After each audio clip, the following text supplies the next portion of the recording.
lead us into this thing. Yeah.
Welcome to the 2022 Driving Jamboree. All right, and I have a question for you out there. How many out there hated high school? How many of you loved high school? How many of you loved, hated high school? No, why aren't you voting? I didn't go to high school. Wise choice, because you never get those 4 years back. But you know what? I got to be the prom queen anyway. That's right. See? Yeah. Season one finale. Do you feel like you've been to high school now? Best high school. Last drive-in high school. All right. Darcy the Mail Girl, ladies and gentlemen, and tonight Darcy will be collecting mail from the audience. If you have a question or a comment, please send down to the stage and write it on the back of a milk village box or whatever form we have for you. And Darcy will select the best ones and give them to me after the movie. So, and put your name and hometown on the question, please. Okay. The voting turned out just about where I thought it would, you know, on Halloween 3. Yeah, you lost. It's about even, right? That's You know, about even pro and con. Anyway, the movie we're about to watch took its first form in the mind of Alan Arkush.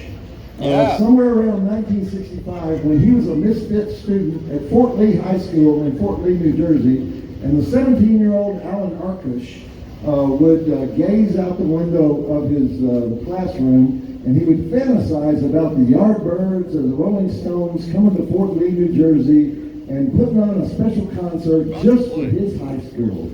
And it's something that he knew would emerge, would enrage actually his least favorite teacher. And so the Rolling Stones never showed up, and Alan went on to film school across the Hudson River at New York University. And while he was studying there, he got a job working at the famous Fillmore East Rock and Roll Club on the Lower East Side of Manhattan. Two people remember the Fillmore East. He was the doorman and the ticket taker and the security guy and an all-around fanboy for the greatest rock and roll bands of the 60s as they came through town. And Alan's life was all about rock and roll and movies. And a few years after that, in 1973, he ends up in L.A. He's sleeping on a mattress. But his friend Jonathan Kaplan is running the post-production department at Roger Corman's New World Pictures. And his number one trailer cutter at Roger Corman's company is Joe Dante. Joe Dante didn't know how to drive. So Alan gets a job as Joe Dante's driver and his trailer assistant. And in those days, you could work your way up from assistant trailer cutter and driver to director. And that's exactly what Alan Arkush did so that he could eventually hatch his plot to realize his fantasy of a story about students who use rock and roll to take over the school and defeat the stuffed shirt authority figures. And fortunately for us, he found a great actress named PJ Soul to be his alter ego, the rebel that he always wanted to be. And so let's just let her tell you where that all ended up, ladies and gentlemen. PJ Soul.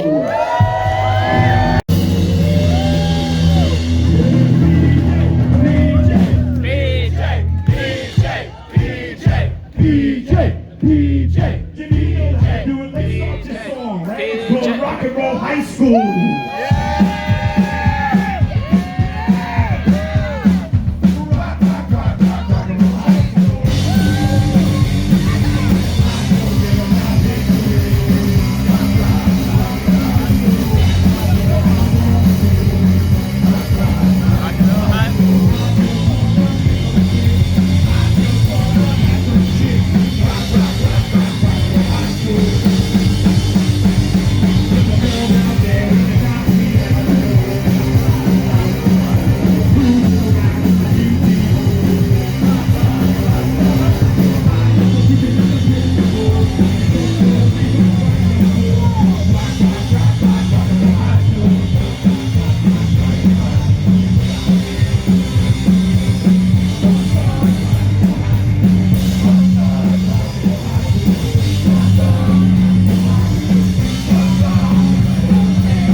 Declaring war on the establishment in what I consider the best and most joyful high school movie ever made. Even though it involves physically destroying the high school, it is joyful.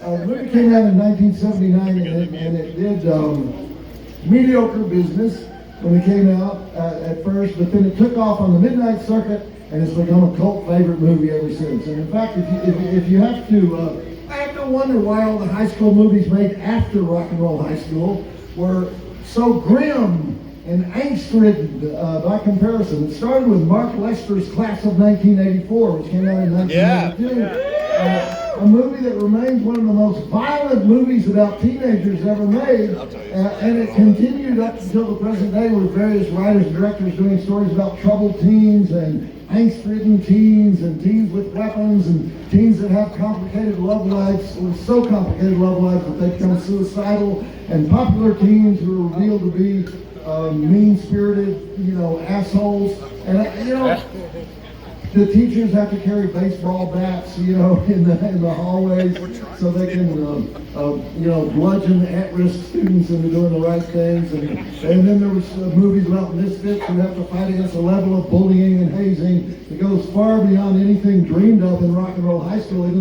And yet, all of those themes, teen love, teen angst, teen music, teen violence, hazing, punishment, sexual experimentation, sexual fear, all of those things are in this movie. Yeah. Because all these things are part of life, but the whole thing is wrapped up in joy, As the whole monikers are candidates for the Hitler Youth, but we still love them. The principal is, is turned into a victim of her own stupidity, So the symbols of destruction. The punk band, the Ramones, from a time when punk, wasn't very hardcore, right? Let's face it, they're the catalyst for Rick Randall's plan to burn down the school. But exploding school, the school now seems like a happy ending. This may be the last movie that portrays high school as a place you love to hate, but with the emphasis on love, not hate. Does that make sense? Yeah. All right, rock and roll high school before the night's over, so get ready to get out of your cars and dance. But right now, let's look at those driving totals and get started. What we have? 4 dead mice, 17 sight gags, 1 cat fight, 1 record-burning bonfire, multiple food fights, freshman hazing, urinal head dumping, exploding mouse, exploding high school, giant dancing mouse, goldfish eating, extended Ramones concert, groupie face dashing, convertible rock, sidewalk rock, bedroom rock, bathroom rock, whiskey a go-go rock, straight jacket foo, rope burn foo, laundry cart foo, bra strap unfastening foo. Nominations for Mary Warnoff as the Totalitarian Principal. Do you know your parents are Ramones? Do your parents know you are Ramones? PJ Souls as the school rebel. Alan Arkush, the director for channeling Busby Berkeley in the big student takeover dance scene. Vince Van Patten as the fumbling football student who can't get laid. Paul Bartel as the music teacher who learns how to boogie. The real Don Steele as Screaming Steve, the Screaming DJ. Clint Howard as the boys' room businessman who gives dating lessons and can take care of anything for a price. And the Ramones. They actually had to learn how to lip sync before they can make this movie. 4 stars. Joe Bob says check it out. Anybody who doesn't like this movie should just be forced to watch Pretty in Pink in the Breakfast Club until their brain explodes. You like John Hughes movies? Not really. Okay. Fuck John Hughes. Fuck John Hughes. Fuck John Hughes. Fuck John Hughes. Fuck John Hughes. Fuck John Hughes. Fuck John Hughes. Oh, keep it up. I really like that. Sound. It's a musical, we don't need sound. It's the mime version. Yeah. Woo! A little bit.